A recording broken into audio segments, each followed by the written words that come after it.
अस्सलाम वालेकुम जी। कैफ और आज के लेक्चर का आगाज करते हैं। Lecture number 77।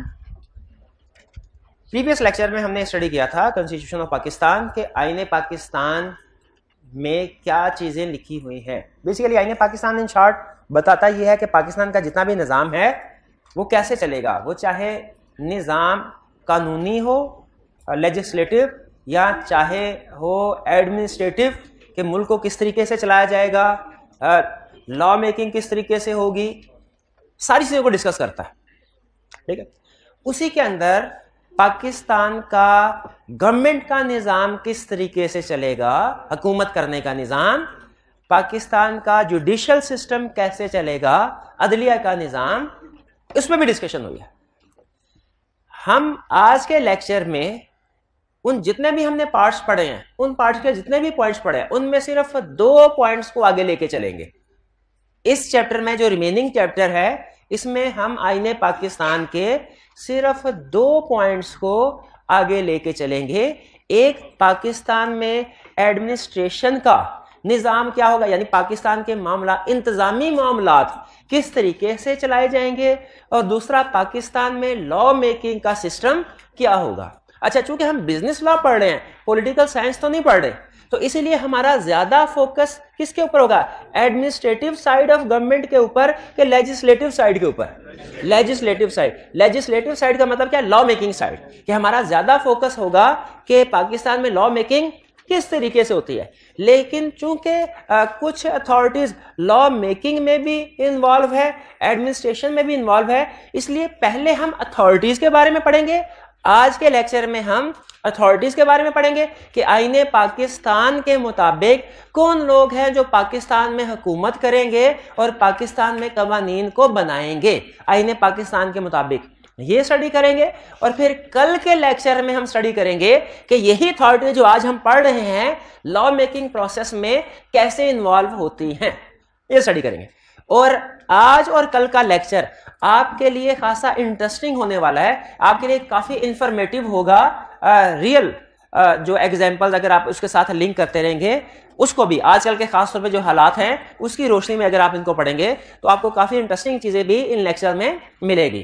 तो हम क्या स्टडी करने जा रहे हैं आज के लेक्चर में, अथॉरिटीज के बारे में। कौन सी अथॉरिटीज जो लॉ मेकिंग प्रोसेस में इन्वॉल्व हैं, और फिर कल के लेक्चर में, आने वाले कल के लेक्चर में क्या स्टडी करेंगे कि ये अथॉरिटीज कैसे लॉ मेकिंग प्रोसेस में हिस्सा लेती हैं, किस अथॉरिटी का कितना रोल है। 2 कंसेप्ट, आज अथॉरिटी पढ़ने हैं, कल प्रोसेस पढ़ेंगे। आज अथॉरिटीज के बारे में पढ़ना है, कल प्रोसेस के बारे में पढ़ेंगे। अच्छा, पहला, पाकिस्तान का निजाम में हुकूमत क्या है। सबसे पहले ये स्टडी करने लगे, पाकिस्तान का निजाम में हुकूमत क्या है, government of Pakistan, system of government क्या है। सिस्टम ऑफ गवर्नमेंट क्या है, दुनिया में 2 बड़े सिस्टम ऑफ गवर्नमेंट होते हैं। मैं सिस्टम बताऊंगा, आपने खुद बताना है कि पाकिस्तान में कौन सा सिस्टम ऑफ गवर्नमेंट है। एक होता है प्रेसिडेंशियल सिस्टम और एक होता है पार्लियामेंट्री सिस्टम। 2 बड़े सिस्टम है दुनिया में, और भी सिस्टम है, बड़े सिस्टम 2 है, गवर्नमेंट करने के, हुकूमत करने के, हुकूमत चलाने के, मुल्क को चलाने के 2 बड़े सिस्टम है। एक प्रेसिडेंशियल सिस्टम, दूसरा पार्लियामेंट्री सिस्टम। फर्क क्या है, पार्लियामेंट्री सिस्टम में जो आम अवाम होती है, जो मैं हूं, जो आप है, आम अवाम अपने वोट से पार्लियामेंट को चुनती है, अपने वोट से पार्लियामेंट को चुनती है, और फिर ये पार्लियामेंट आगे प्राइम मिनिस्टर और प्रेसिडेंट को चुनते हैं, उन लोगों को जो गवर्नमेंट चलाएंगे।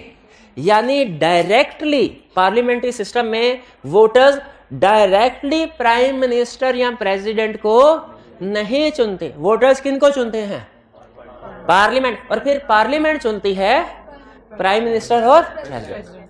तो पार्लियामेंट्री सिस्टम में पार्लियामेंट के 2 रोल है, लॉ मेकिंग भी इन्होंने करनी है, लॉ मेकिंग, एडमिनिस्ट्रेशन के लिए जो लोग हैं वो भी इन्होंने अपॉइंट करने हैं।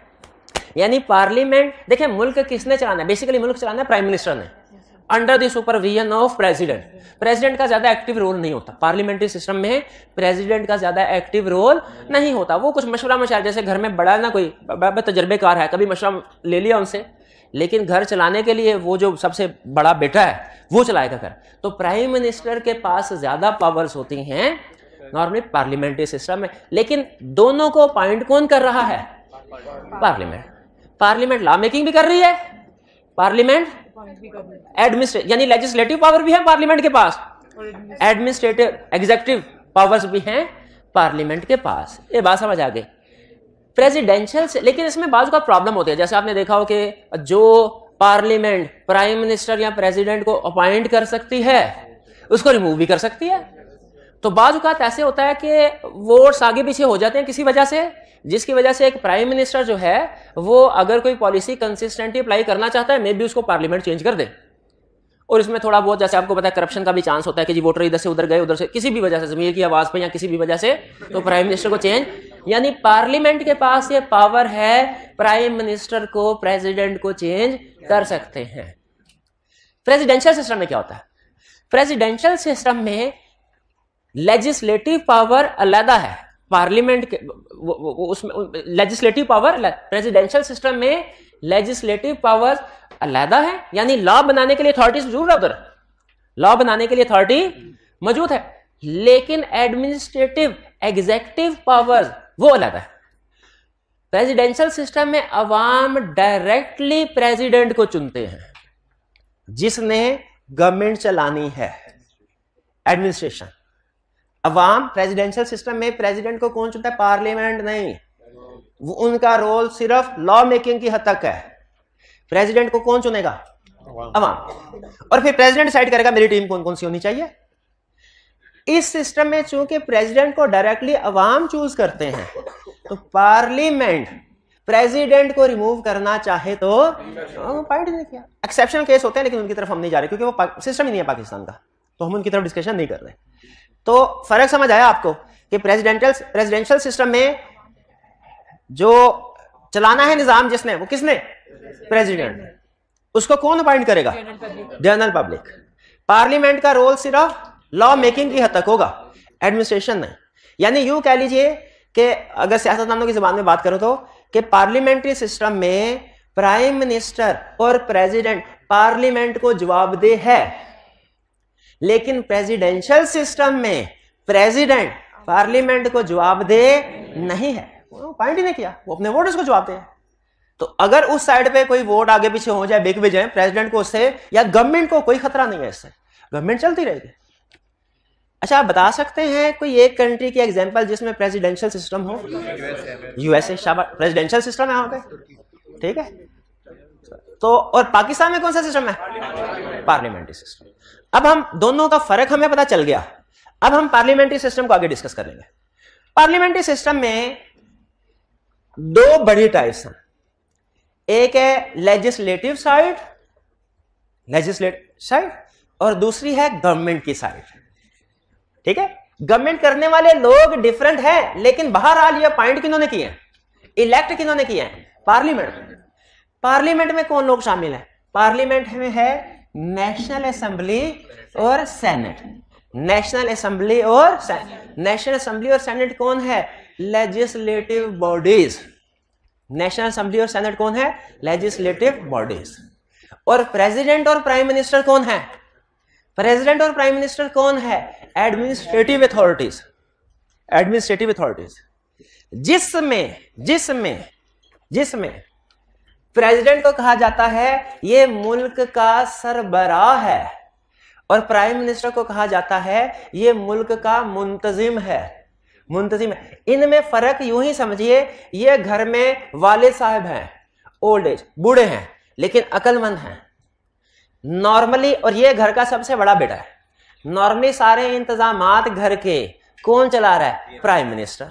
लेकिन अगर कभी मशवरे की जरूरत पड़ जाए तो प्रेसिडेंट, और कभी कभार आक भी कर सकता है प्राइम मिनिस्टर को, कभी कभार, लेकिन हम बार अपने सिलेबस के तक रहते हैं। तो आपको बेसिक पहले ये फर्क पता चल गया कि हमारे मुल्क में जितने भी अथॉरिटीज हैं उनको दो बड़े हिस्सों में क्लासिफाई, लेजिस्लेटिव साइड अलहदा, एडमिनिस्ट्रेटिव साइड अलहदा। प्रेसिडेंशियल सिस्टम में लेजिस्लेटिव और लॉ जो टोटली सेपरेट है, लेकिन यहां पे जो पार्लियामेंट है उसका डुअल रोल है। पार्लियामेंट का डुअल रोल से क्या मुराद है? लॉ मेकिंग भी और एडमिनिस्ट्रेटर्स को अपॉइंट करना भी है, जिन्होंने मुल्क को चलाना है।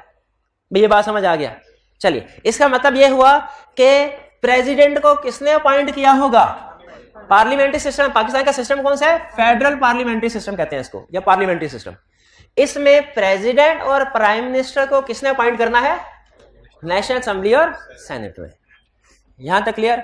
अब ये जो हमारी, ये जहां पे मैं खड़ा हूं ना, इसकी राइट साइड है लेजिस्लेटिव अथॉरिटीज यानी नेशनल असेंबली और सेनेट, और लेफ्ट साइड है एडमिनिस्ट्रेटिव। लेकिन किसी जगह पे अगर ये लिखा हो ना कि पाकिस्तान में या पार्लियामेंट्री सिस्टम में पार्लियामेंट का डुअल रोल है, legislative as well as administrative, तो ये बात गलत नहीं होगी। क्यों गलत नहीं होगी? क्योंकि लॉ मेकिंग तो उन्होंने करनी ही करनी है। पार्लियामेंट्री सिस्टम में प्रेसिडेंट और प्राइम मिनिस्टर को भी पार्लियामेंट ही इलेक्ट करती है। डन। यहां अब हम पहले लेफ्ट साइड को डिस्कस करते हैं। प्रेसिडेंट और प्राइम मिनिस्टर में और नेशनल असेंबली और सेनेट में फर्क समझ आ गया? नेशनल असेंबली और सेनेट ये है लॉ मेकिंग लेजिस्लेटिव अथॉरिटीज, और प्रेसिडेंट और प्राइम मिनिस्टर एडमिनिस्ट्रेटिव। अब हम पहले एडमिनिस्ट्रेटिव के अंदर दोनों को डिस्कस करेंगे कि क्या फर्क है, और फिर लेजिस्लेटिव में नेशनल असेंबली और सेनेट को डिस्कस करेंगे क्या फर्क है। क्लियर? पहले प्रेसिडेंट के बारे में कहा जाता है यह है हेड ऑफ द स्टेट। क्या है? Head of the state. और प्राइम मिनिस्टर के बारे में कहा जाता है यह है हेड ऑफ द गवर्नमेंट। याद रखिए, प्रेसिडेंशियल सिस्टम में प्राइम मिनिस्टर नहीं होता, प्राइम मिनिस्टर किस पार्लियामेंट्री सिस्टम में होता। तो प्रेसिडेंट के बारे में क्या कहा जाता है? Head of the state. Prime minister के बारे में क्या कहा जाता है? Head of the government. में फर्क है। हेड ऑफ द स्टेट का मतलब पूरे मुल्क का सरबराह, जो पूरे मुल्क की यूनिटी का सिंबल है। ठीक है? इसीलिए अक्सर यह कहा जाता है कि सदर उस पर्सन को होना चाहिए जिसका ताल्लुक किसी सियासी पार्टी से ना हो।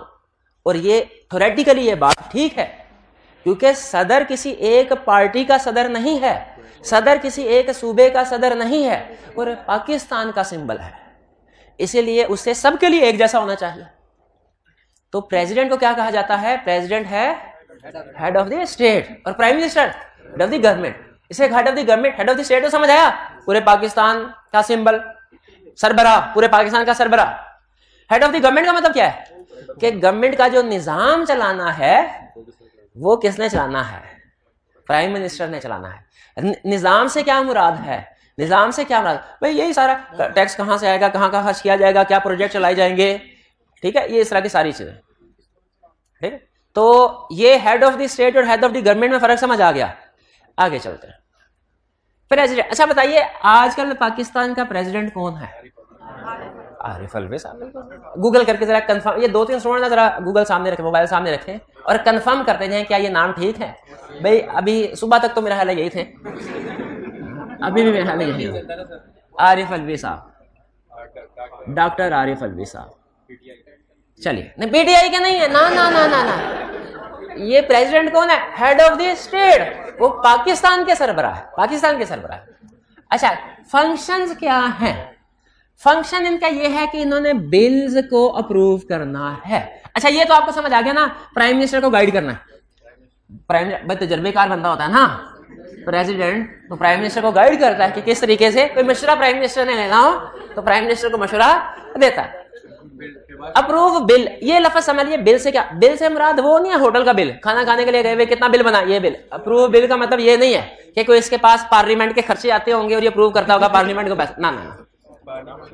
जब कभी कानून साजी होती है, कोई भी कानून बनता है, जैसे अभी कौन सा कानून बना है जो नायब वाला, ईवीएम मशीन को उन्होंने खत्म किया। हाँ, ईवीएम मशीन को खत्म किया। और हाँ, तो कोई भी कानून जब बनता है तो सेनेट, उसका प्रोसेस क्या होता है ब्रीफली बता, डिस्कस डिटेल में कल करेंगे, अभी ब्रीफली बता रहा हूं। नेशनल असेंबली से पास होगा, सेनेट से पास होगा और प्रेसिडेंट के पास अप्रूवल के लिए आएगा। नॉर्मल ये है 90% केसेस में इसी तरह होगा। लेकिन बाजू का गड़बड़ हो जाती है कि नेशनल असेंबली में वो बिल पास करना चाह रहे होते हैं, प्रेसिडेंट कहता है ना मैंने नहीं बिल पास करना, हुआ था ना, वो वापस भेज देता है कि मैंने नहीं बिल पास। तो फिर क्या होता है वो कल स्टडी करेंगे। अभी फिलहाल रूटीन की सिचुएशन क्या है कि प्रेसिडेंट का काम क्या है, जितने भी बिल पार्लियामेंट से आए हैं, पार्लियामेंट बोले तो नेशनल असेंबली और सेनेट, और प्रेसिडेंट भी एक तरह से उसका हिस्सा ही माना जाता है। तो पाकिस्तान में जितने भी कवानीन होते हैं ना, कवानीन, वो फाइनल अप्रूवल से पहले, प्रेसिडेंट की अप्रूवल से पहले बिल कहलाते हैं। बिल का मतलब क्या है? वो कानून जो अभी अप्रूवल की स्टेज में है। जैसे ही प्रेसिडेंट के साइन हो जाते हैं उसके ऊपर, क्योंकि वो ऑलरेडी सेनेट से और नेशनल असेंबली से पास होके आया हुआ है, तो जब नेशनल असेंबली ने पास किया हम उसे कहेंगे ये बिल है, सेनेट ने पास किया हम कहेंगे उसे बिल है, जब प्रेसिडेंट ने साइन कर दिया हम कहेंगे एक्ट है। क्या कहेंगे? तो बिल और एक्ट में फर्क समझ आ गया। बाज़ औक़ात प्रेसिडेंट कहता है ये जो सेनेट और नेशनल असेंबली है ना, ये बड़ा टाइम लगाते हैं और इमरजेंसी एक्शन लेने की जरूरत है, इमरजेंसी। तो अगर तो लॉ ने पावर दिया है, अगर प्रेसिडेंट जरूरी समझे तो एक शॉर्टकट भी है। शॉर्टकट क्या शॉर्टकट है? कि सेनेट और नेशनल असेंबली की अप्रूवल के बगैर ही कोई लॉ पास कर दे। लेकिन उस लॉ को ना बिल कहते हैं, उस लॉ को ना एक्ट कहते हैं, उस लॉ को कहते हैं ऑर्डिनेंस। लेकिन आगे चल के हम पढ़ेंगे कि ऑर्डिनेंस की कुछ कंडीशंस हैं और इसका एक वैलिडिटी पीरियड होता है जिसके अंदर इसे पार्लियामेंट से अप्रूव करवाना जरूरी है। बहरहाल, तो लफ्ज़ बिल समझ आ गया आपको? जब हम ये कहते हैं प्रेसिडेंट के काम क्या हैं, प्रेसिडेंट का काम है प्राइम मिनिस्टर को गाइड करना है, मशवरा देना है और बिल्स को अप्रूव करना है। बिल्स कौन है? वो कानून जो पास हुए हैं। क्लियर हो गया? प्रेसिडेंट का कानून मेकिंग से, लॉ मेकिंग से कोई ताल्लुक नहीं है। सॉरी, प्राइम मिनिस्टर का लॉ मेकिंग से कोई, ये जो अप्रूवल है ना, ये जो बिल है, ये प्रेसिडेंट के पास प्राइम मिनिस्टर के थ्रू नहीं आया, ये किसके थ्रू है? पार्लियामेंट के थ्रू। भाई ये फंक्शन क्लियर हो गए? फंक्शन क्लियर हो गए? अच्छा, अब सुनिए, अगर आप प्रेसिडेंट बनना चाहते हैं तो क्या आपने कहा सर मैं प्रेसिडेंट बनना चाहता हूं, क्या करना होगा? प्रेसिडेंट कैसे इलेक्ट होता है बताइए? होंगे सबसे पहले, क्योंकि पाकिस्तान का नाम क्या है? जमहूरिया पाकिस्तान। पाकिस्तान का प्रेसिडेंट हमेशा मुसलमान होगा। प्रेसिडेंट हमेशा, प्राइम मिनिस्टर में नहीं लिखा हुआ, प्राइम मिनिस्टर नहीं, नॉर्मली होते हैं क्योंकि मेजोरिटी मुसलमान, लेकिन प्रेसिडेंट का मुसलमान होना जरूरी। इस्लामी जमहूरिया पाकिस्तान है ना। अच्छा, हमारे पड़ोसी मुल्क भारत, क्या इसमें भी प्रेसिडेंट का हिंदू होना जरूरी है? नहीं, आपने देखा हिंदू भी, सिख भी रहे हैं उनके प्रेसिडेंट, मुसलमान भी, अब्दुल कलाम आजाद। हाँ, तो क्योंकि वो बताया था सेकुलर स्टेट कहते हैं, तो उधर पाबंदी है, लेकिन पाकिस्तान का प्रेसिडेंट सिर्फ और सिर्फ मुसलमान होगा। अच्छा, तो मुस्लिम होना जरूरी है अगर प्रेसिडेंट बनना चाहते हैं पाकिस्तान का। फिर इसको इलेक्ट कौन करेगा? भाई सिर्फ नेशनल असेंबली ने इलेक्ट करना होता ना इसको, या इसका रिमूव करने का प्रोसेस भी लिखा हुआ, वो हमारे सिलेबस में नहीं है। तो जिस तरह उन्होंने प्राइम मिनिस्टर को चेंज कर दिया था, इसको भी ना चेंज कर देते। प्रेसिडेंट को इलेक्ट करना चाहिए, थोड़ा सा मुश्किल काम है। प्रेसिडेंट इलेक्ट होगा national assembly plus senate plus provincial assembly, यानी ये सारे लोग बैठेंगे, जॉइंट सीटिंग होगी प्रोविंशियल असेंबली की, नेशनल असेंबली की, सेनेट की, उसमें फिर प्रेसिडेंट को चुना जाएगा। ठीक है? अच्छा, नेशनल असेंबली और प्रोविंशियल असेंबली में फर्क पता है आपको? नेशनल असेंबली पूरे पाकिस्तान के लिए फेडरेशन लेवल पे, प्रोविंशियल असेंबली सूबाई। वहां को बताया था ना, हर पाकिस्तानी शहरी जब जनरल इलेक्शन होते हैं तो वो अपने इलाके का एक एमपी चुनता है और एक एमएनए चुनता है। ठीक है? Member of provincial assembly MP, member of national assembly. Provincial assembly law making में नहीं आती, ये सिर्फ सूबाई लेवल पे लॉ मेकिंग में होती है, नेशनल लेवल पे नहीं। लेकिन प्रेसिडेंट याद रखिए, उसको इलेक्ट करने के लिए national assembly, senate, provincial assembly सारे लोग। प्रेसिडेंट को कितने अरसे के लिए चुना जाता है? क्या एक दफा प्रेसिडेंट का टेन्योर पूरा हो जाए दोबारा री इलेक्ट हो सकता है? मैक्सिमम 2 कंसेक्यूटिव टर्म्स के लिए री इलेक्ट हो सकता है। यानी आरिफ अलवी साहब अभी कब उनका टेन्योर पूरा हो रहा है? 2023 में। तो फिर 2023 में दोबारा 2023 से 2028 के लिए री अपॉइंट हो सकते हैं। होते हैं या नहीं, लाता बात है, हो सकते हैं, लेकिन फिर 2028 में री अपॉइंट नहीं हो सकते, ब्रेक लेनी पड़ेगी। यानी री अपॉइंटमेंट जितनी दफा मर्जी कर लें, लेकिन कंसेक्यूटिव अपॉइंटमेंट 2 दफा होगी बस। फिर उसके बाद कम से कम एक दफा ब्रेक देना पड़ेगा। क्लियर?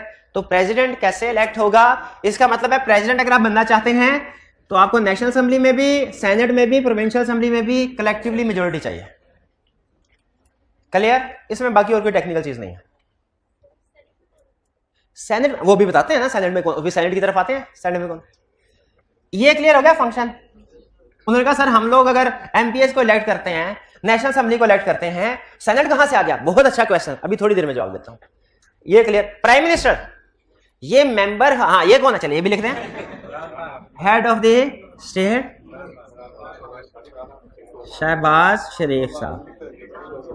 अच्छा, इसका मेंबर ऑफ नेशनल असेंबली होना चाहिए। क्या हमजा शहबाज साहब प्राइम मिनिस्टर बन सकते हैं? क्यों नहीं बन सकते? वो एमपीए हैं, एमएनए नहीं है। प्राइम मिनिस्टर बनने के लिए एमएनए होना जरूरी है, एमएनए। फिर प्राइम मिनिस्टर को इलेक्ट किया जाता है, भाई पॉलिटिकल गुफ्तगू सिर्फ इंफॉर्मेशन के लिए शेयर कर रहा हूं, पॉलिटिक्स को अवॉइड करें। Elected by national assembly by majority. Prime minister को नेशनल असेंबली इलेक्ट करेगी मेजोरिटी ऑफ वोट्स की बेस पे। इसका मतलब है नेशनल असेंबली में जिसके मेजोरिटी का मतलब है 50% से ज्यादा, नहीं 50% से ज्यादा। टोटल एमएनए की सीट्स हैं, एमएनए के 342, टोटल कितनी है? 342।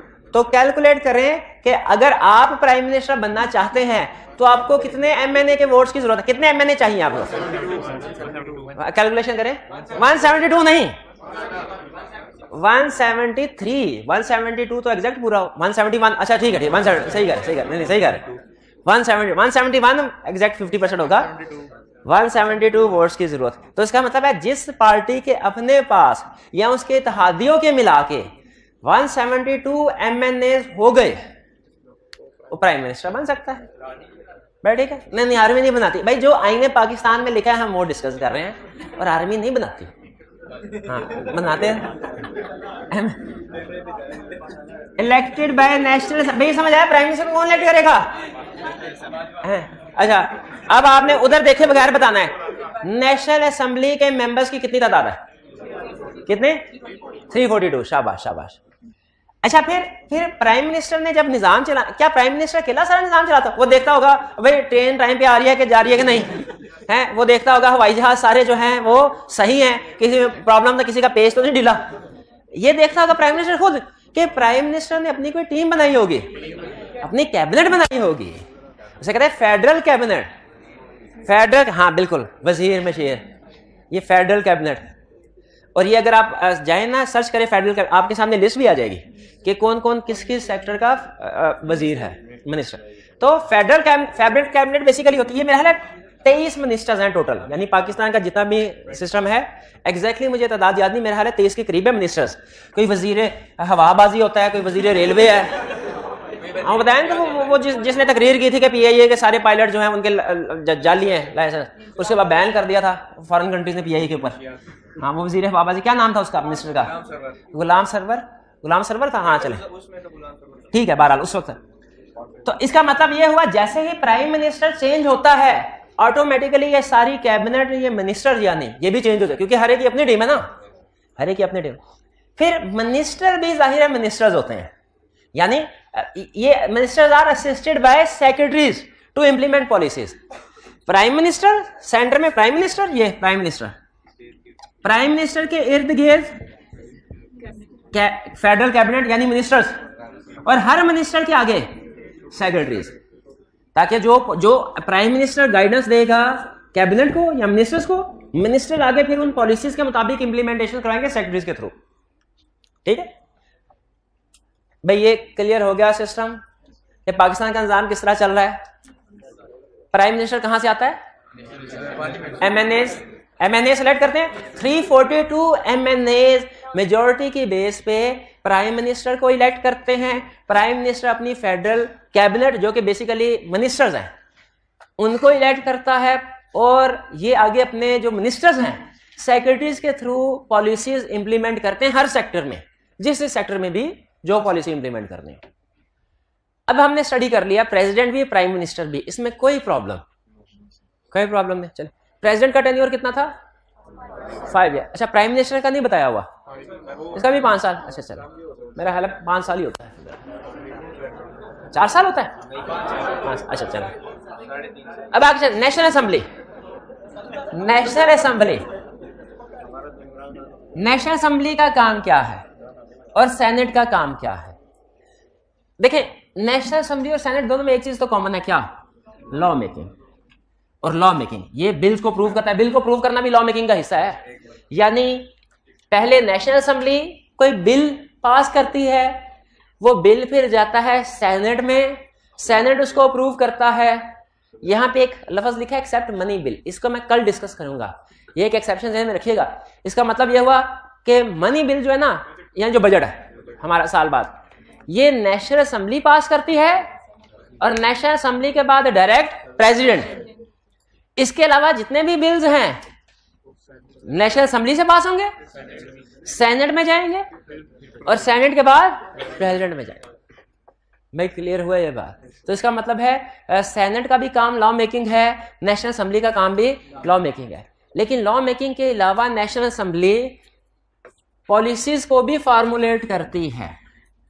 जैसे हमारे ताल्लुकात किस कंट्री से किस तरह के होने चाहिए, ठीक है? क्या हमें फर्ज कीजिए अगर लोन की जरूरत है तो हमें किस कंट्री से जाके रिक्वेस्ट करनी चाहिए, या किसके साथ ट्रेड को बढ़ाना है, किसके साथ ट्रेड को कम करना है। ये सारे इंटरनेशनल रिलेशंस और even with in the country भी जितनी पॉलिसी मेकिंग है वो कौन करता है? National assembly. नेशनल असेंबली का रोल क्लियर? नेशनल असेंबली को इलेक्ट कौन करेगा?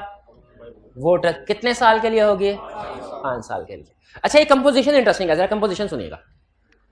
नेशनल असेंबली की कंपोजिशन, टोटल कितनी सीट्स हैं पूरे पाकिस्तान में? कितनी सीट्स हैं पूरे पाकिस्तान में? कितने एमएनएज हैं? 342। और ये जो क्लासिफिकेशन 342 की दी गई है, ये हर प्रोविंस को बेस्ड ऑन पॉपुलेशन दी गई है। बेस्ड ऑन, इसका मतलब है 50% से ज्यादा पॉपुलेशन। पूरे पाकिस्तान की पॉपुलेशन कितनी है? 22 करोड़। और पंजाब की कितनी है? गूगल करें, जरा गूगल करें, पता चले सही कह रहे हैं कि गलत कह रहे हैं। 1.5 करोड़। 1.5 करोड़ से ज्यादा तो लाहौर की होगी भाई। हाँ जी, तो ये देखें पूरे, क्या पंजाब की बताना क्या आपने, क्या पंजाब की पॉपुलेशन पूरे पाकिस्तान की पॉपुलेशन के 50% से ज्यादा है कि नहीं? 50% से ज्यादा है। तो इसका मतलब ये हुआ कि मोर देन 50% सीट्स एमएनए की पंजाब। इसीलिए कहा जाता है कि जो पंजाब में जीत गई पॉलिटिकल पार्टी, वो मरकज में भी उसी की हुकूमत होगी। इसलिए कि प्राइम मिनिस्टर बनने के लिए एमएनएज के वोट्स चाहिए, और ज्यादातर मोर देन 50% एमएनएज पंजाब से। और पंजाब से क्यों है मोर देन 50%? पॉपुलेशन ज्यादा है, ठीक है? अच्छा, यहां पे कहानी में ट्विस्ट है, जिसकी वजह से सेनेट जो बॉडी है ये वजूद में। ट्विस्ट क्या है कहानी में? वो कहते हैं नेशनल असेंबली का काम क्या है? Law making. नेशनल असेंबली में सबसे ज्यादा सीट्स कितने? पंजाब की। तो जो छोटे सूबे हैं, छोटे सूबे जब हम कहते हैं इससे मुराद है बलूचिस्तान, इससे मुराद है केपी के, जो छोटे सूबे हैं इनमें एहसास महरूमी हो सकता है कि हमारी वॉइस को सही तरीके से सुना नहीं गया, और हो सकता है हमारे हुकूक के खिलाफ कोई लॉ पास कर दिया जाए, या पॉलिसी मेकिंग में हमारा मौकफ सुना ही नहीं गया, सुना तो उस पर सही तरीके से अमल नहीं किया गया। तो जो छोटे सूबे उनमें थोड़ा एहसास महरूमी पैदा हो सकता था अगर सिर्फ नेशनल असेंबली ही रहती। तो इसीलिए छोटे सूबों को भी इक्वल राइट्स देने के लिए नेशनल असेंबली के साथ एक और बॉडी क्रिएट की गई, सेनेट। काम उसका भी वही है, क्या? लॉ मेकिंग, जो नेशनल असेंबली का है।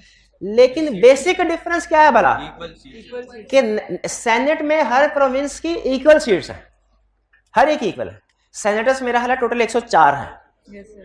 टोटल सेनेटर 104 है।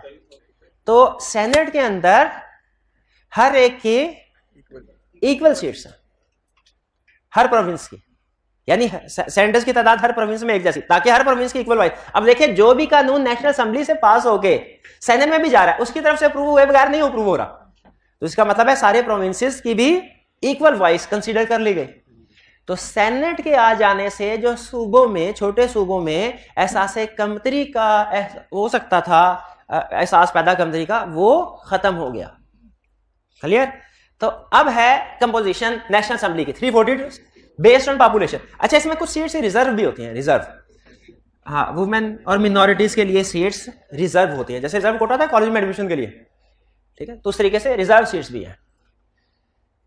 नेशनल असेंबली के मेंबर्स, नेशनल असेंबली के मेंबर 3 लोगों को चुनते हैं खुद में से, 3 लोगों को। एक तो मैंने आपको बता दिया, किसको? Prime minister.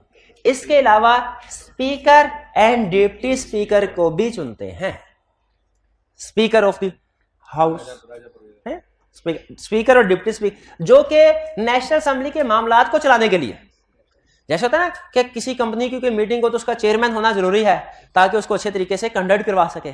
तो नेशनल असेंबली की भी जब मीटिंग्स होगी, अगर चेयरमैन ना हो तो कोई पता ना चले कि किसने पहले बोलना है, किसने बाद में बोलना है, लड़ाई झगड़े होते रहे। तो एक अभी भी पता नहीं चला, अभी शुक्र करें फिर कि उसके होने के बावजूद भी कम से कम कुछ तो हालात ठीक है, अगर वो हो ही ना तो फिर क्या हालात हो। तो नेशनल असेंबली अपने में से स्पीकर को चुनती है, डिप्टी स्पीकर को, के चेयरमैन को, डिप्टी चेयरमैन को। स्पीकर, नेशनल असेंबली किसको चुनती है? स्पीकर और डिप्टी। और सेनेट किसको चुनता है? Chairman, deputy. लेकिन अभी हम नेशनल असेंबली पढ़े हैं, जरा बताइए आज की डेट में नेशनल असेंबली का स्पीकर कौन है और डिप्टी स्पीकर कौन है? स्पीकर है राजा परवेज अशरफ, राजा परवेज अशरफ, ये स्पीकर। और डिप्टी स्पीकर कौन है? नहीं, वो है करके है शायद, डिप्टी स्पीकर जाहिद, अच्छा जाहिद अकरम दुरानी, जाहिद अकरम दुरानी, डिप्टी स्पीकर और स्पीकर। क्लियर? अब बताइए फिर नेशनल असेंबली का रोल क्या है? Law making. नेशनल असेंबली के मेंबर्स कितने हैं? 342। कौन सेलेक्ट करता है? वोटर्स। सबसे ज्यादा एमएनए किस प्रोविंस के हैं? पंजाब के। अब आगे चलते हैं सेनेट की तरफ। सेनेट का रोल क्या है? वे बिल अप्रूव कर, यानी नेशनल असेंबली से जो बिल आएंगे सारे सेनेट ने अप्रूव करना है, सिवाय मनी बिल के। ठीक है, एक दफा उसने कहा कि all laws are required to be passed by national assembly, senate and president, state exceptions to this rule. खा गए मार। एक इसकी एक्सेप्शन मनी बिल है, एक इसकी एक्सेप्शन ऑर्डिनेंस भी है। मनी बिल तो सिर्फ सेनेट ने अप्रूव नहीं करना ना, ऑर्डिनेंस तो ऐसा है जो सेनेट और नेशनल असेंबली दोनों ने ही अप्रूव नहीं करना। अच्छा, रोल बिल पास करना क्लियर।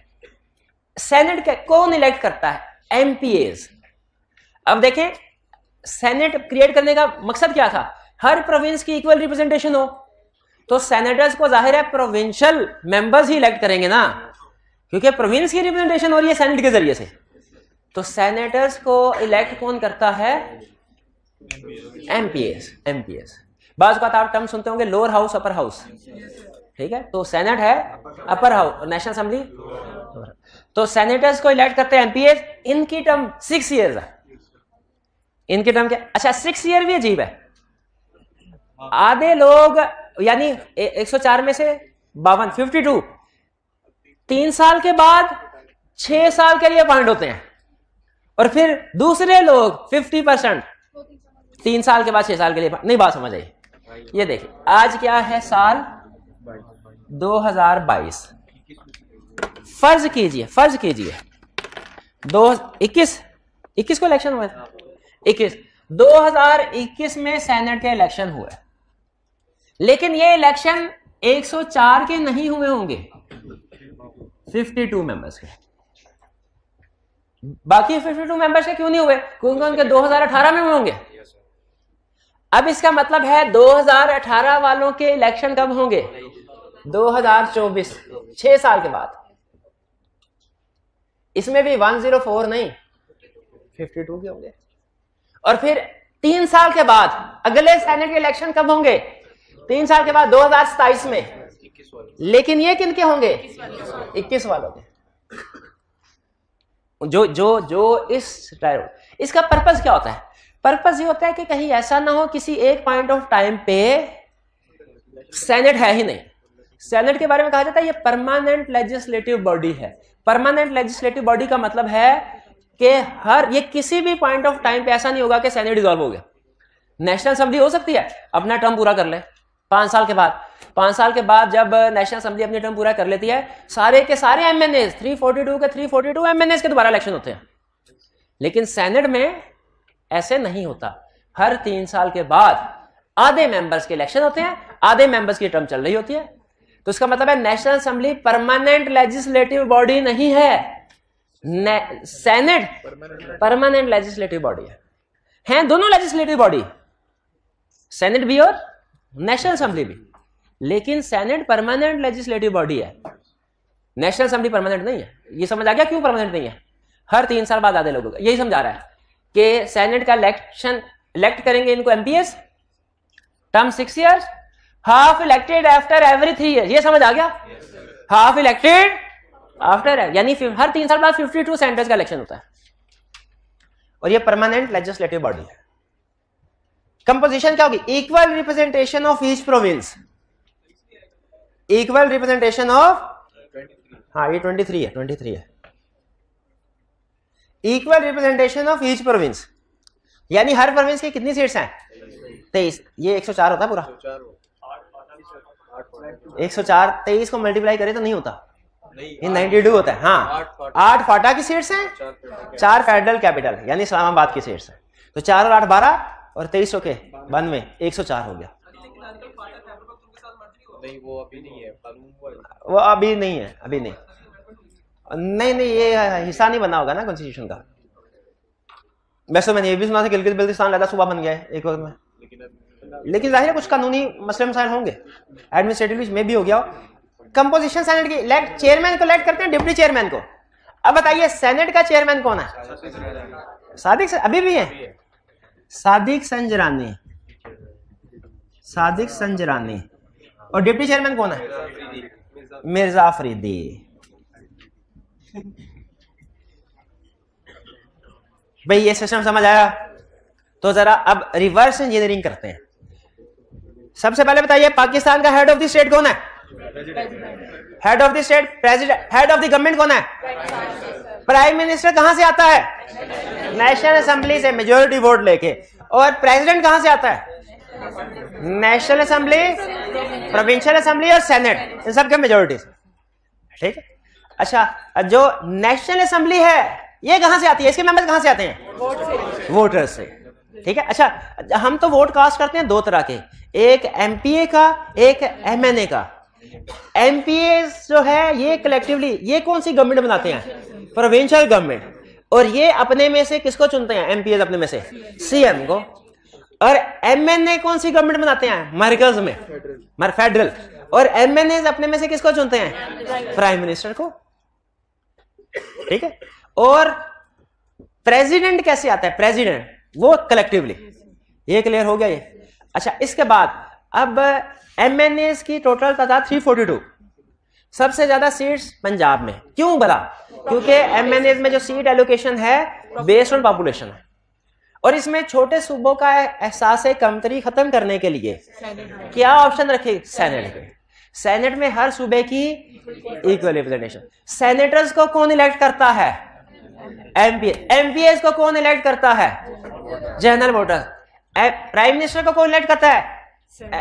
प्राइम मिनिस्टर को एमएनएस। और एमएनएस को कौन इलेक्ट करता है? वोटर। समझ रहे? अल्टीमेटली सारी नीचे जो रजिस्टर्ड वोटर्स के इनपुट है। रजिस्टर्ड वोटर्स ने एमपीएस को इलेक्ट किया, एमएनएस को किया। एमपीएस ने चीफ मिनिस्टर सूबाई लेवल पे गवर्नमेंट, एमएनएस ने प्राइम मिनिस्टर फेडरल गवर्नमेंट। और फिर एमपीएस ने ही आगे सेनेटर्स को भी अपॉइंट किया 104। और सेनेटर्स और नेशनल असेंबली दोनों मिलके लॉ मेकिंग कर रहे होते हैं। इसका मतलब है जो लॉ मेकिंग पावर है वो किसके पास है असल में? नेशनल असेंबली और सेनेट के पास। क्योंकि हर लॉ नेशनल असेंबली से भी पास होगा, सेनेट से भी पास होगा, फिर प्रेसिडेंट के पास जाएगा। हाँ, इसकी एक्सेप्शन है। एक्सेप्शन कल हम ज्यादा डिटेल में डिस्कस करेंगे। जी पूछे। अच्छा, सेनेटर्स कौन होते हैं? ये मैंने एक दफा सर्च करने की कोशिश की थी, मुझे गवर्नमेंट साइट पे लिखा हुआ नहीं मिला। क्या सेनेटर्स का एमपीए होना जरूरी है? मुझे ये लिखा हुआ नहीं मिला। ठीक है। वहां पे ये लिखा हुआ था कि senators are elected by MPs. ठीक है, मेरा ख्याल कोई ऐसे सेनेटर हैं जो एमपीए ना हो। सिराजुल हक वो सेनेटर हैं, एमपीए नहीं है। चलिए जी, इन्होंने एक रियल एग्जांपल के जरिए से बताया कि सिराजुल हक साहब हैं, वो इनके इलाके के सेनेटर हैं लेकिन एमपीए नहीं। ये कंफर्म कर लीजिएगा, तो फिर कंफर्म है। चलिए जी, तो फिर इसका मतलब ये हुआ सेनेटर्स का एमपीए होना लाजमी नहीं है। ठीक है, अच्छा ये स्ट्रक्चर सारा क्लियर हो गया आपको?